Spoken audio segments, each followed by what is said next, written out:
안녕하세요.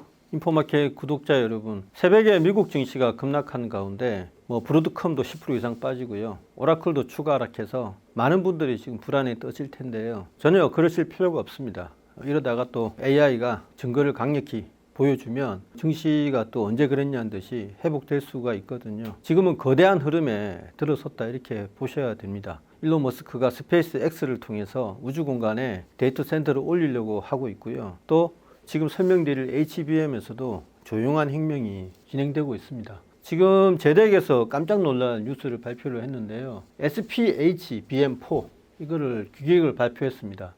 스탠다드 패키지 HBM4인데 제가 내용을 뜯어보니까 New HBM이라고 이름을 붙일 수 있겠어요. 새로운 HBM이 등장하면서 많은 게 바뀔 것 같습니다. 이때까지 왜 SK하이닉스가 HBM4 생산을 서두르지 않고 늦췄느냐, 이것도 설명이 되고요. 왜 엔비디아가 HBM4의 핀당 대역폭 그거를 11기가 BPS까지 끌어올려서 어떤 발열 문제를 야기를 했느냐, 이런 여러 가지 의문이 있었지 않습니까? 그게 일거에 해소가 되는 그런 뉴스라고 할 수 있겠습니다. 서서히 길었는데 이 SPHBM은 스탠다드 패키지 HBM의 약자이고요. 요게 제덱 말로는 최종 이사회에서 통과될지 안 될지 모르겠다라고 단서를 달았는데, 제덱이 어떤 곳입니까? 반도체의 규격을 정하는 곳인데 여러 생산업체에서 협의를 통해서 하는 만큼 이미 물밑에서는 다 작업이 끝난 걸로 보입니다. 특징이 4가지인데요. HBM이 어떤 구조인지 아시죠? 12층의 HBM을 예로 들었을 때 요 빨갛게 되는 거는 D램으로 쌓는 거잖아요. 요거는 삼성전자하고 SK하이닉스, 마이크론 테크놀로지가 해오지 않습니까? 요 밑에 베이스 다이죠. 이게 노랗게 된 게. 이런 구조인데 동일 D램 다이를 가져가겠다는 겁니다. 요거는 안 변한다는 이야기예요. 그런데 밑에 부분을 뜯어 고치겠다는 거죠. 그래서 뉴 인터페이스, 베이스 다이 이렇게 이름 붙였고요. 이게 도입된다고 명시가 되어 있고요. 이렇게 도입을 해서 어떻게 하려고 하느냐, 서브스트레이트에 바로 실장한다는 겁니다. 코어스 구조가 완전히 바뀌는 거죠. 이게 이제 코어스 구조가 뭐였냐면, 요게 칩이면 요 중간에 인터포저가 들어갔잖아요. 이 칩이 2가지가 있죠. GPU가 있고 HBM이 있는데, 노랗게 색칠한 게 HBM이라고 한다면 이 2가지를 엮어내기 위해서 인터포저를 넣었잖아요. 이것도 반도체로 만들지 않습니까? 근데 이렇게 하지 않고 이걸 없애겠다는 겁니다. 그래서 이거를 바로 서브스트레이트에 실장하겠다는 거거든요. 그러니까 이게 가능할 수 있도록 이걸 뜯어 고치겠다는 겁니다. 어떻게 해요? 신호가 2048이지 않습니까? IO 수가요. 그게 이제 HBM4의 특징인데 요거를 512개로 대폭 낮추겠다는 겁니다. 어떻게 낮추냐? 신호수를 줄이는 게 아니고요. 4대1로 묶어가지고 시리얼라이제이션 하겠다는 거죠. 요거는 전문 용어인데 병렬 신호를 직렬로 하는 거를 시리얼라이제이션이라고 하거든요. 그러니까 간단히 이야기하면 2048개를 내묶음으로 묶겠다는 겁니다.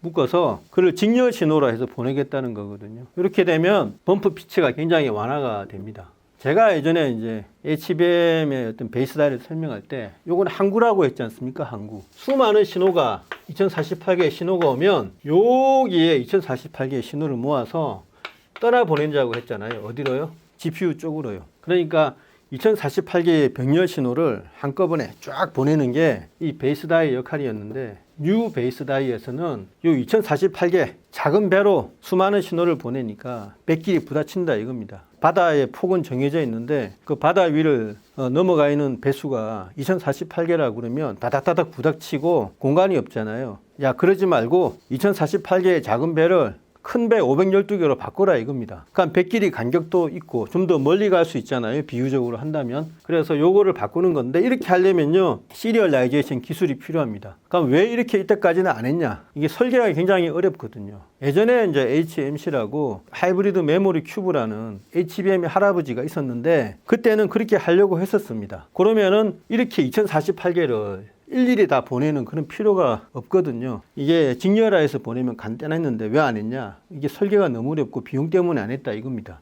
지금은 되니까 하는 거죠. 기술이 올라왔으니까 2048개를 512개로 시리얼라이제이션 해서 보내자 이겁니다. 직렬화 하겠다는 거거든요. 이러면 범프 피치, 2048개의 신호를 보내기 위한 범프가 필요가 없으니까 범프 간격이 좀 늘어나겠죠. 그러면 어떻게 되겠습니까? 본딩이 용이해지겠죠. 그리고 네 번째 특징이 뭐냐면요, 메모리 용량이 증가할 수 있습니다.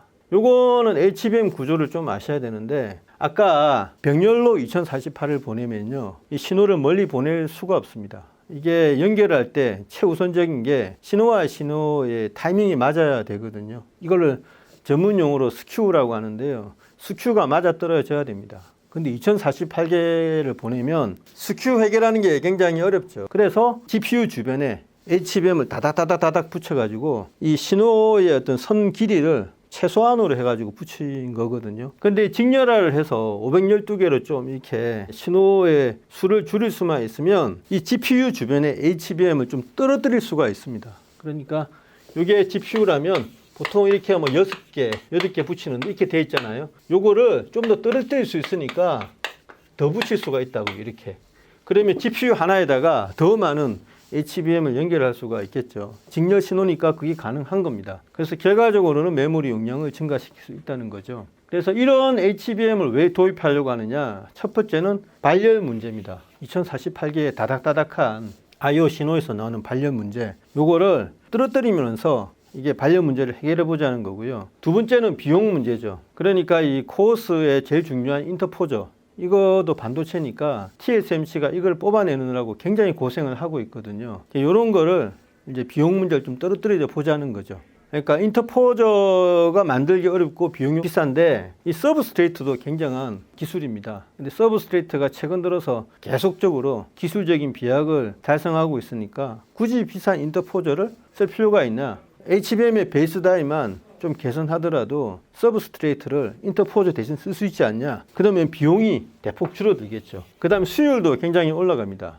인터포저보다는 이 서브스트레이트가 훨씬 만들기 쉽고요. 그 다음 HBM4 이 발열 문제, 이게 좀 해결되니까 HBM4 제작 수율도 좀 올라가겠죠. 그래서 이 수율 문제도 개선시킬 수 있습니다. 이 세 가지 때문에 이걸 도입하려는 거고요. 물론 이 세 가지는 다 연결되어 있는 거죠. 수율이 안 좋으니까 비용이 올라가는 거고, 또 발열이 굉장히 문제가 되니까 수율이 떨어지는 거고, 다 연결되어 있는 건데 구체적으로 설명하면 이렇게 나누어서 설명드릴 수 있다, 이런 이야기입니다. 그럼 함의는 어떻게 되냐? 어떤 결론을 가져오느냐? 제 생각입니다. 브로드컴이요, HBM 설계에 참전을 할 것 같습니다. 왜 그러냐면 서로데스라고 시리얼라이제이션, 디시리얼라이제이션, 이거는 물리 영역에 속하는 거거든요. PHY라고 해서 피지컬 레이어라고 합니다. 이 물리 영역을 가장 잘 설계하는 회사가 브로드컴입니다. 특히 시리얼라이제이션, 디시리얼라이제이션에서는 세계 최고라고 할 수 있죠. 아마 이 SPHBM4에 브로드컴이 참전한다는 걸 알았기 때문에 SK 하이닉스나 삼성전자도 마찬가지고요. 좀 HBM4에 대해서 느긋하게 생산을 바라보지 않았나. 당장 확충하기보다는 시간을 두고 협의를 하지 않았나 싶습니다. 브로드컴이 HBM4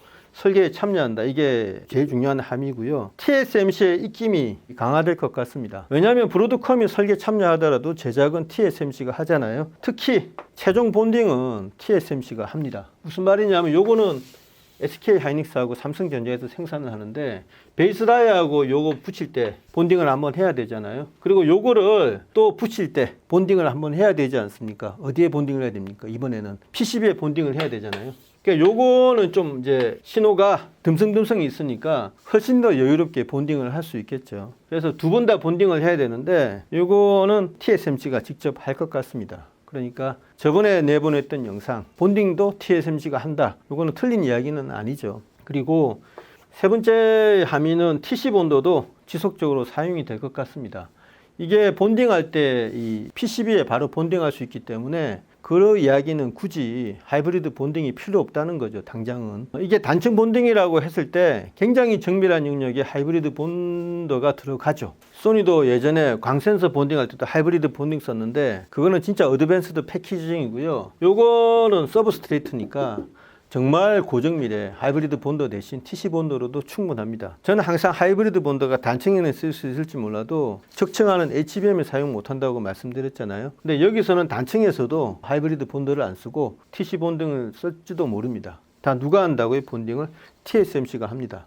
그러니까 요 베이스 다이를, 요 노란 부분을 설계하는 거는 브로드컴인데 제작하는 거는 TSMC가 하고요. 요걸 붙이는 것도 TSMC가 하죠. 그래서 이런 의미가 있습니다. 그리고 아까 제가 발열도 잡는다고 했는데요. 원래 서데스, 그러니까 병렬 신호를 직렬로 바꿔버리면 사실은 발열이 엄청나게 발생을 합니다. 예를 들어서 1대 128, 뭐 1대 64 이런 비율로 병렬을 묶어서 직렬로 보내잖아요. 그러면 이게 엄청나게 신호가 왔다 갔다 하면서 열이 올라가거든요. 근데 발열이 잡힌다고 한 거는 1대 4이기 때문에 그렇습니다. 요게 황금 비율 같거든요. 그러니까 2048을 512개로만 정리하는 서데스 회로라면 이게 발열이 잡힌다. 이렇게 계산이 끝난 것 같습니다. 이거는 오해 마시고 이해를 해 주시길 바랍니다. 브로드컴의 주가가 급락을 했는데요. HBM 설계까지 참여한다는 뉴스가 전해졌을 때 시장이 어떤 반응을 보일지 궁금합니다. 그냥 요거를 찻잔 속의 태풍으로 생각을 할지 여전히 조용한 혁명이 진행되고 있고 전방위 영역으로 AI 성능을 개선하기 위해서 엔지니어들이 노력하고 있구나라고 생각을 하면 뭐 의미가 있을 수 있죠.